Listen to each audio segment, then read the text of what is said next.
கன்னியின் பெயரை கேட்டேன் கருணையின் நிதியம் என்றாள். மன்னிய உறவை கேட்டேன் மந்திரி குமாரி என்றாள். பன்னி நான் கேட்டபோது பராசக்தி வடிவம் என்றாள். சென்னைதான் ஊரா என்றேன் திருவாரூர் நகரம் என்றாள்.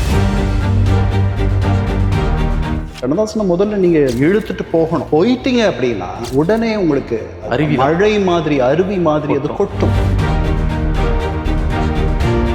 தன்னை சுய விமர்சனம் செய்து கொண்ட ஒரு கவிஞன் தமிழகத்தில் உண்டு என்றால் கவிஞர் கண்ணதாசனை போல் வேறு யாரும் கிடையாது.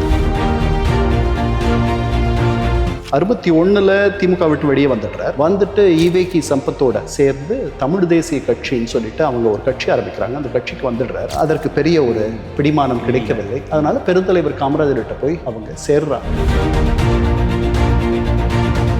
ஜெயகாந்தன், கவிஞர் கண்ணதாசன், சொல்லின் செல்வர், ஈவேகி சம்பத், இவங்க 3 பேரும் போய் பெருந்தலைவர் காமராஜருடைய கருத்தை பலப்படுத்துவதற்காக அவரை தூக்கி பிடிப்பதும் தாங்கி பிடிப்பதும் எல்லாம் நடக்குது. காங்கிரஸ்ல மிகப்பெரிய ஒரு இடத்தை கவிஞருக்கு அவர்கள் தரவில்லை. இன்னும் சொல்ல போனால் அவர் சொல்றார், காங்கிரஸில் இருந்த அமைச்சர்கள் எல்லாம் கபடஸ்தர்கள். தங்கமே தன்பொதிகை சாரலே சிங்கமே என்றழைத்து சீராட்டும் தாய் தவிர சொந்தமென்று ஏதுமில்லை. துணை இருக்க மங்கை இல்லை. தூயமணி மண்டபங்கள் தோட்டங்கள் ஏதுமில்லை. ஆண்டி கையில் ஓடிருக்கும் அதுவும் உனக்கில்லை. கலைஞர் கருணாநிதி பகை, நடிகர் திலகம் சிவாஜி கணேசன் பகை. கவிஞர் சொல்லுகிறார், அவர்கள் இருவரும் ஒன்றாகி விட்டார்கள். இதுக்கிடையில எனக்கு ஒரு ஃபோன் கால் வருது. கூப்பிடுறது யாருன்னா எம்ஜிஆர். அவர் சொல்லுகிறார், கவிஞர் நீங்க எனக்கு எழுதுங்க. அப்போ நாடோடி மன்னனுக்கு எழுதுகிறார், 5 படத்துக்கு எழுதுறார். மகாதேவி, ராஜா தேசிங்கன்னு நினைக்கிறேன். இதெல்லாம் ஒரு 5 படங்கள் தொடர்ந்து எழுதுறார் எம்ஜிஆருக்கு. எம்ஜிஆருக்கும் இவருக்கும் பெரிய எம்ஜிஆர் முனைஞ்சு மற்றவர்களுக்கு, தன்னுடைய ஆதரவாளர்களுக்கு, தனக்கு பிடித்தவர்களுக்கு வாய்ப்புகளை வாங்கி தருபவர். தன்னுடைய அசலை, தன்னுடைய முதலை, கேபிட்டலை உங்களுக்காக தன்னுடைய கழுத்தை நீட்டுபவர். இவர் நம்பி பண்ணுங்க அப்படின்னு சொல்லுவார். அவர் தன்னுடைய அந்த சோதனையை எடுத்துக்கொள்வார், அந்த ரிஸ்க் எடுத்துக்குவார். என்ன சிவாஜி கணேசன் அப்படி கிடையாது. அவர் ஒரு பியோர் ப்ரொஃபஷனல். அவர் தான் உண்டு, தன்னுடைய நடிப்பு உண்டு. அந்த நடிப்பை எவ்வளவு லாபகமாக பண்ண முடியும் அப்படின்றது மட்டும்தான் அவருடைய கருத்து. அதை அவர் பண்ணுவார். அவருக்கு அவருடைய சம்பளம் கூட தெரியாது. அதை தீர்மானம் பண்ணுறது அவருடைய தம்பி சண்முகம். அப்படிப்பட்டவர். அதனால தான் அவர் அரசியலில் ஜொலிக்கவில்லை, அவர் பொது வாழ்க்கையில் வெற்றி பெறவில்லை. ஏன்னா மற்றவர்களை பற்றியெல்லாம் கவலைப்படணும். நீங்கள் எல்லாருடைய வாழ்க்கை, நாகேஷ் கொடுத்த பேட்டிகள் ஒரு புத்தகமாக வந்திருக்கு, படித்து பார்த்தேன்.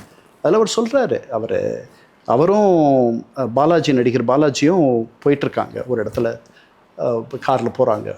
போயிட்டுருக்கும் பொழுது பெரிய தண்ணி தாகம், எங்கேயுமே கடைகளில் எதுவும் இல்லை. அதனால் ஒரு குடிசைக்கு வெளியில் நின்று அந்த குடிசையிலேருந்து தண்ணி கேட்குறாங்க. அந்த அம்மா கொண்டு வந்து கொடுக்குது, ஒரு வயசான அம்மா.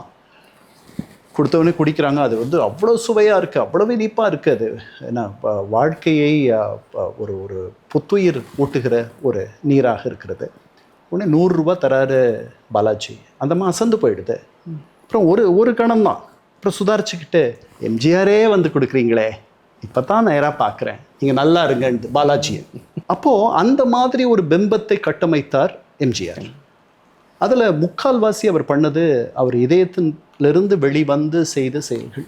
அதில் ஒன்றும் கூட்டல் குறைச்சல் எதுவும் கிடையாது. அதற்கப்புறம் இப்போ மக்கள் மத்தியில் ஒரு நல்ல பேர் வேணுமென்ற காரணத்துக்காகவும் அவர் செய்திருப்பார். ஆனால் இயல்பாகவே அப்படி ஒரு குணம் அரசியலுக்காக தொடர்ந்து செய்ய வேண்டிய அந்த மாதிரி வந்துச்சு. ஆனால் பொதுவாகவே அவர்கிட்ட பணமே இல்லாத அவருடைய தொடக்க காலத்தில் கூட அந்த மாதிரி முருகன் தியேட்டர் உடைய உரிமையாளர் பரமசிவ முதலியார் எழுதுகிறார், நானும் அவரும் அப்போல்லாம் ரொம்ப ரொம்ப வறுமை, யானகவனியில் இருக்காங்க. யானகவனியில் இருக்கும்போது 2 பேரும் காலையில் நடைப்பழகுவார்கள், போகிறாங்க. எம்ஜிஆர் ஒரு இது கட்டியிருக்காரு, உருமா கட்டியிருக்காரு. போயிட்டுருக்க ஒரு பாட்டி அந்த குளிரில், அதிகாலை குளிரில் கொஞ்சம் இயல்பாக அந்த பாட்டியை பார்த்த உடனே தன்னுடைய உருமாவை எடுத்துட்டு அதை கொண்டு போய் அந்த பாட்டி மேலே போட்டுட்டு ஒன்றுமே நடக்காத மாதிரி எம்ஜிஆர் பரமசிவ முதலியாரோட நடந்து போகிறார். இதை அவர் பதிவு பண்ணுறார். அப்போ எம்ஜிஆர் ஒன்றுமில்லாதவர், அவர்கிட்ட பெருசாக காசு கிடையாது. கிடைச்ச உடனே அதுக்கப்புறம் அவர் பண்ணதெல்லாம் அவருக்கு பெரிய சந்தோஷம். உங்களை சாப்பிட வச்சு பார்க்குறதுல சந்தோஷம், இந்த மாதிரி இறக்காத இன்பம். ஆமாம், அதுக்கு உண்மையிலேயே வாலி சொன்னது, கொடுத்ததெல்லாம் கொடுத்தான், அவன் யாருக்காக கொடுத்தான், ஒருத்தருக்காக கொடுத்தான், இல்லை ஊருக்காக கொடுத்தான் என்பது எம்ஜிஆருக்கு மட்டுமே பொருந்தவர். அந்த மாதிரி அவருக்கும் இவருக்கும் ஒரு தொடர்பு வருகிறது. அப்புறம் இவர் தான் யாரோடவும் நிரந்தரமான நட்பு வச்சுக்கிற ஆள் இல்லையே. அதாவது சண்டை போட்டுருவார்ல, எம்ஜிஆரோடவும் சண்டை போட்டார், எம்ஜிஆரோடவும். அதுக்கப்புறம் தான் வாலி வரார். வாலி வந்து எம்ஜிஆரை தூக்கி, இப்போ நான் சொன்ன பாட்டு வாலியோட பாட்டு. இவர் எழுதின பாட்டு தான் சேரனுக்கு உறவா செந்தமிழர் நிலவான்ட்டு எம்ஜிஆரை பற்றி பாராட்டி எழுதின கண்ணதாசனுக்கு பிறகு வாலி வந்து எம்ஜிஆரை என 3 எழுத்தில் என் மூச்சு இருக்கும், அது முடிந்த பின்னாலும் என் பேச்சிருக்கும் ஆகட்டும், நான் ஆணையிட்டால் அது நடந்து விட்டால் அப்படின்னு எழுதினதாகட்டும். அப்போ எம்ஜிஆர் என்ற அந்த ஒரு பிம்பத்தை கட்டமைத்ததில் தொடக்க காலத்தில் பட்டுக்கோட்டைக்கும் கவிஞர் கண்ணதாசனுக்கும் ஒரு பங்கு இருக்குமானால், பின்பு அதை முழுமைப்படுத்தி அதை நிரந்தரமாக்கிய பெருமை வாலிக்கு பெருமளவு உண்டு. அதுக்கப்புறம் புலவை பித்தன், முத்துலிங்கம் இவர்களெல்லாம் பண்ணாங்க. அதனால் அவரோடவும் சண்டை போட்டுக்கிறார்.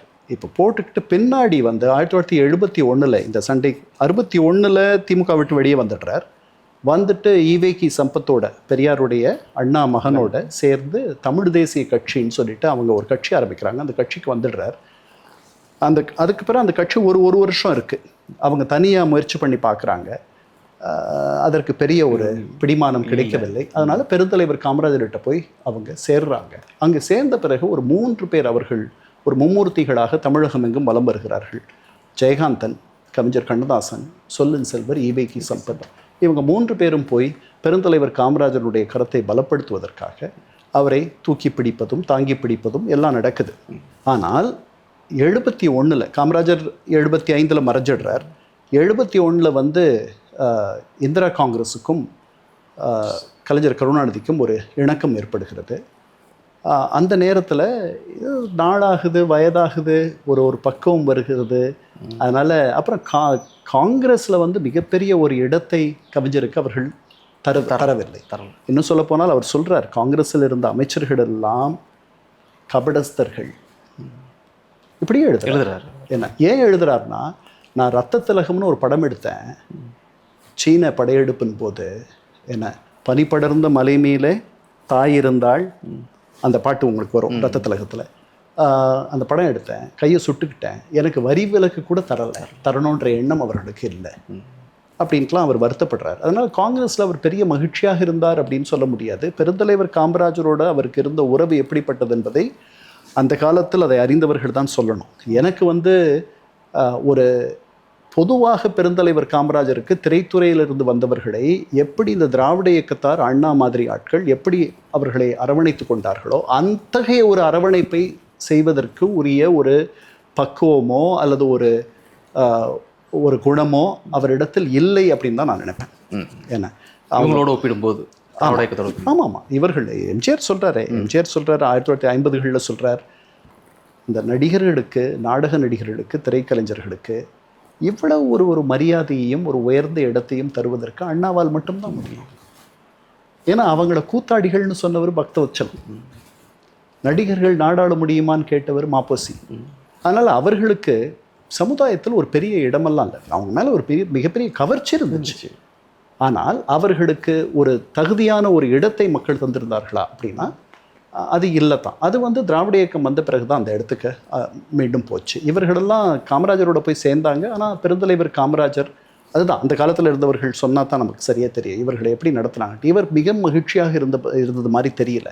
இதில் 71 ஒரு கவியரங்கம் இவர் அழைக்கப்படுகிறார். அந்த கவியரங்கம் சென்னையில் நடக்குது. அந்த கவியரங்கத்தில் அப்போ கலைஞரை பற்றி அவர் அந்த கவியரங்கத்தில் ஒரு கவிதை பாடுகிறார். நம்ம முன்னாடியே சொல்லிட்டோம், அவருக்கும் இவருக்கும் எப்படியெல்லாம் உறவு கெட்டு போச்சுன்ட்டு, எப்படியெல்லாம் ரெண்டு பேரையும் வசவு பாடிக்கிட்டாங்க மறைமுகமாக அப்படின்லாம் நம்ம சொன்னோம். இப்போ இந்த கவிதையில் அவங்க 2 பேருக்கும் இருக்கக்கூடிய ஆழமான அந்த இளம் பருவ நட்பு அது என்றைக்கும் மறையாதில்லை. தொடக்கத்தில் நீங்கள் முரண் வந்தாலும் கூட அந்த நட்பு விட வந்தாலும் அது வந்து அந்த சின்ன வயதில் ஏற்பட்ட நட்பு அது வந்து அது ஒரு ஜீவனோடு இறுதி வரைக்கும் இருக்கும். அந்த கவியரங்கத்தில் கலைஞரை பற்றி அவர் சொல்கிற பாட்டு, எனக்கும் ஓர் காதல் உண்டு, இதயத்தின் உள்ளே தூங்கும் வனக்கிளி அவளை இன்னும் மறக்கவே முடியவில்லை, நினைக்கையில் இனிக்கும் அந்த நெய்வாச குழலி என்று எனக்கொரு கவிதையானாள், இதுதான் நான் கண்ட இன்பம்.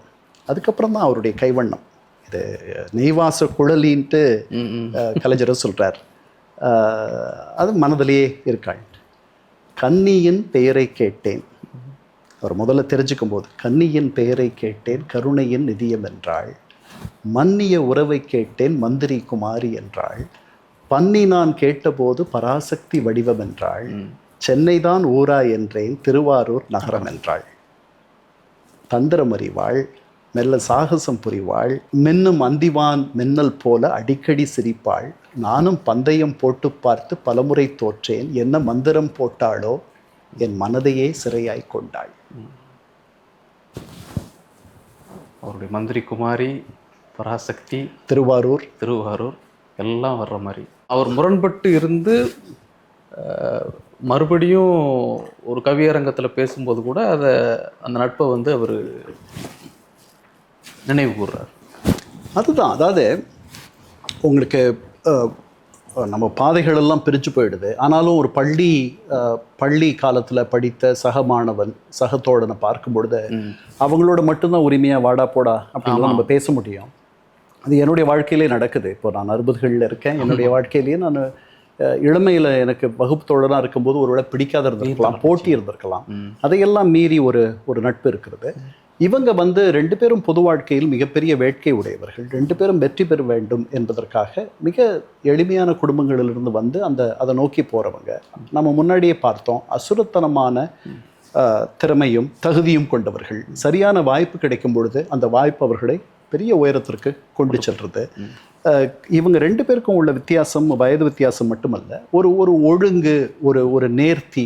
அது எப்போதும் இப்போ கலைஞர்கிட்ட நீங்கள் இந்த படத்துக்கு இது இவ்வளவு நாளுக்குள்ளே எனக்கு வசனம் வேணும்னு சொன்னீங்கன்னா அது கிடைச்சிரும். டெட்லைன் வந்து கரெக்டாக. ஆமாம், அந்த மாதிரியெல்லாம் நீங்கள் கண்ணதாசனை முதல்ல நீங்கள் அவரை இழுத்துட்டு போகணும்.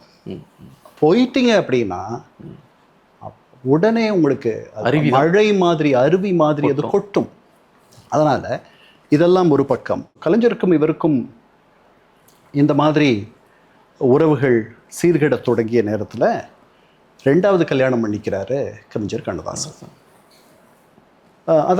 அதை பற்றியெல்லாம் ரொம்ப விரிவாக எழுதியிருக்காரு. தன்னை சுய விமர்சனம் செய்து கொண்ட ஒரு கவிஞன் தமிழகத்தில் உண்டு என்றால் கவிஞர் கண்ணதாசனை போல் வேறு யாரும் கிடையாது. தன்னுடைய வாழ்க்கையை அப்படியே அப்பட்டமாக திறந்த புத்தகமாக யாரும் படிக்கலாம். இதிலிருந்து நீங்கள் என்னிடத்திலிருந்து பாடத்தை நீங்கள் கற்றுக்கொள்ளலாம், எப்படியெல்லாம் வாழக்கூடாது என்று நீங்கள் கற்றுக்கொள்ள வேண்டும் அப்படின்றார். அதனால் 2வது கல்யாணம் பண்ணிக்கிறார். இதை போய் அண்ணா கிட்ட சொல்லிடுறாரு கலைஞர். இது தெரிஞ்ச உடனே இவர் வந்து கட்சியிலிருந்து விலகிறேன்னு சொல்லிட்டு ஒரு கடிதத்தை எழுதி அனுப்பி விடுகிறார் அண்ணாவுக்கு. அதுக்கப்புறம் கொஞ்ச நாளைக்கு பிறகு அண்ணாவை பார்க்கிறார். அண்ணாவனுடைய பக்கத்தில் உட்கார்ந்து இவர் சாப்பிட வேண்டிய ஒரு நிலை. அண்ணா வழக்கப்படி பேசுகிறார். எதுவும் இவர் கடிதம் எழுதுனது, விலகுனது, அதை பற்றியெல்லாம் ஒன்றும் அண்ணா எதுவும் சொல்லலை. இவர் அஞ்சிருக்கார். இந்த மாதிரி பண்ணிட்டோம், 2வது கல்யாணம் பண்ணிக்கிட்டோம், இதை போய் வந்து கலைஞர் போய் சொல்லிட்டாரு, நம்மளை பற்றி அவர் என்ன நினைப்பாரு, இதெல்லாம் எதுக்கு இந்த பிரச்சனை, நம்ம இந்த கட்சியில் இருக்கிறதுனால ஆமாம் நம்ம விலகிடலான்ட்டு விலகிடுறார். அண்ணா வழக்கப்படி கிணத்துல போட்ட கல்லாக இருக்கிறார். காலமே அண்ணாவுக்கு பெரும்பாலும் துணை நிற்கும். அது அந்த மாதிரியானவர். அவர் ரொம்ப கனிவானவர். உட்காரும்பொழுது இவருக்கு சொல்கிறார், நான் கொஞ்சம் பெரிய உடம்பு எனக்கு, அதனால் நான் ஒருத்தர் உட்கார்ற இடத்துக்கு பதில் 2 பேர் உட்கார்ற இடத்த நான் ஆக்கிரமிச்சிட்டேன். அண்ணா என்னை திரும்பி பார்த்துட்டு என்ன நீ எல்லாமே 2 கேட்குற? அண்ணாவுக்கு என் மீது எந்த வருத்தமும் இல்லை என்று நான் தெரிந்து கொண்டேன் அப்படின்றார்.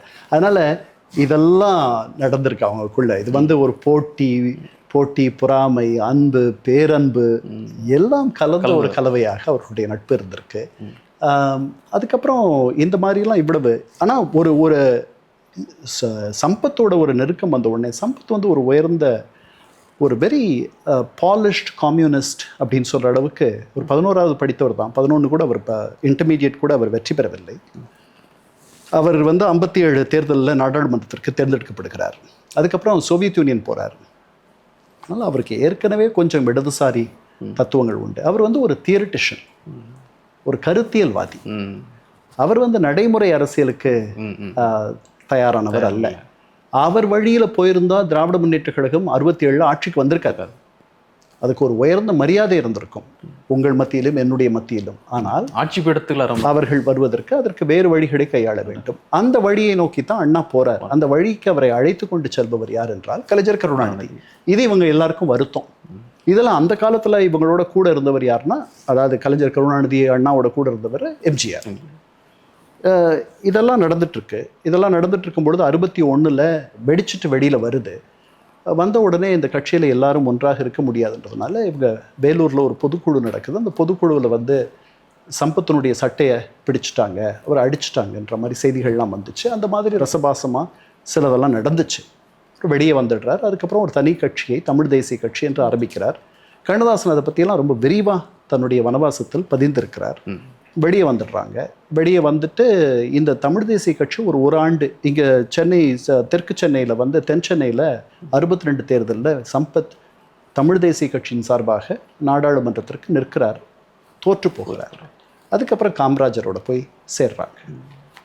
காமராஜரோட சேர்ந்த பிறகு காமராஜர் அவர் பாராட்டி ஒரு அற்புதமான பாடலை எழுதியிருக்கிறார். எப்படி நம்ம வந்து கன்னியின் பெயரை கேட்டேன் பாட்டை கேட்ட அதே மாதிரி தங்கமணி மாளிகையில் தனிவயிற பந்தலிட்டு மங்கையர்கள் சுற்றி வந்து மங்களமாய் கோலமிட்டு திங்களென்றும் சிங்கமென்றும் சீராட்டி பேருரைத்து திருநாள் அலங்கார சிலை போல் அலங்கரித்து வாழ்த்தொலிக்க பெற்றெடுக்கும் மகனாக வந்ததில்லை, வண்ணமலர் தொட்டிலே வடிவம் அசைந்ததில்லை.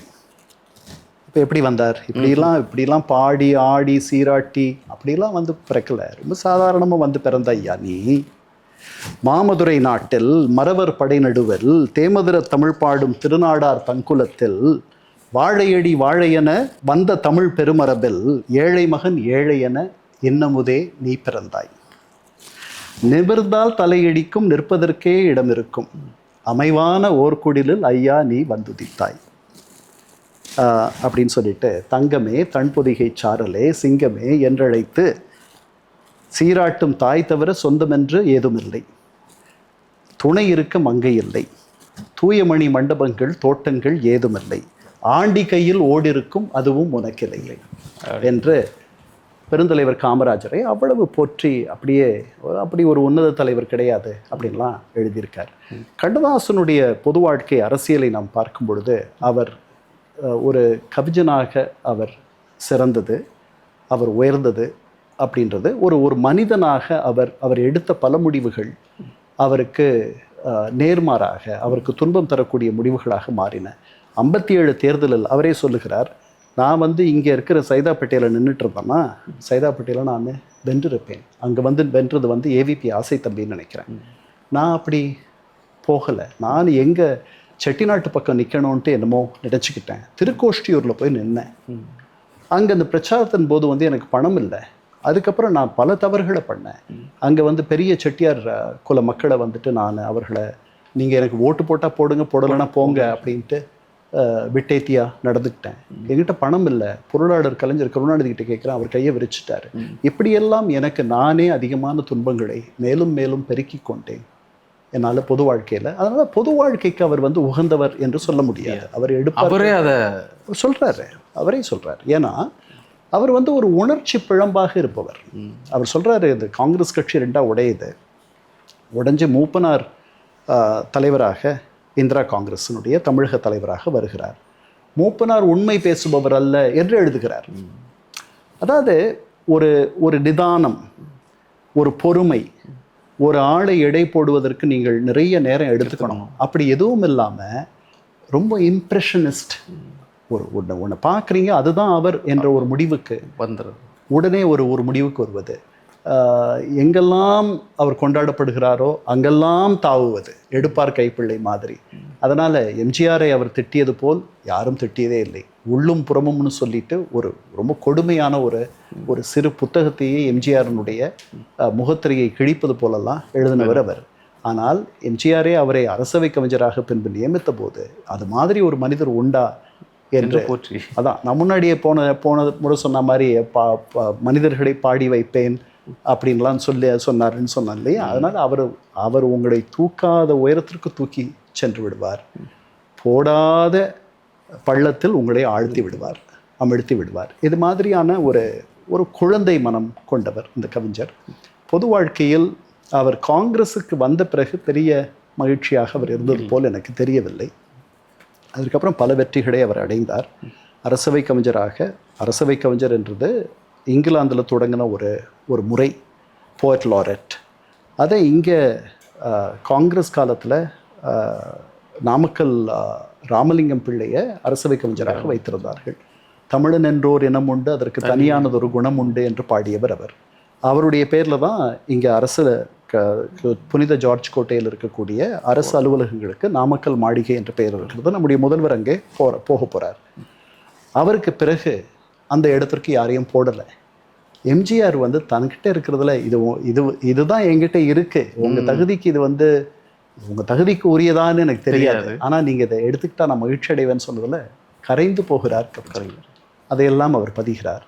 அதனால் அவர் ஒரு 54 ஆண்டுகள்லேயே போயிட்டார்ன்றது ஒரு மிக துன்பமான ஒரு செய்தி.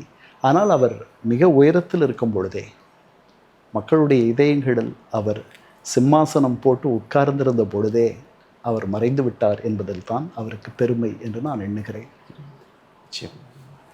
தொடர்ந்து நிறைய விஷயங்கள் இப்போ நீங்கள் சொல்ல கேட்கணும் அப்படின்னு மாதிரி ஒரு ஆர்வம் இருக்குது.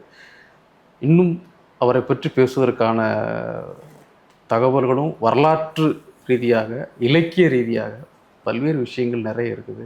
அடுத்தடுத்த பதிவுகளில் நிச்சயமாக பேசுகிறோம்னு ஆசைப்படுறோம். பெற்று சந்திப்போம். திறம்படி சார்.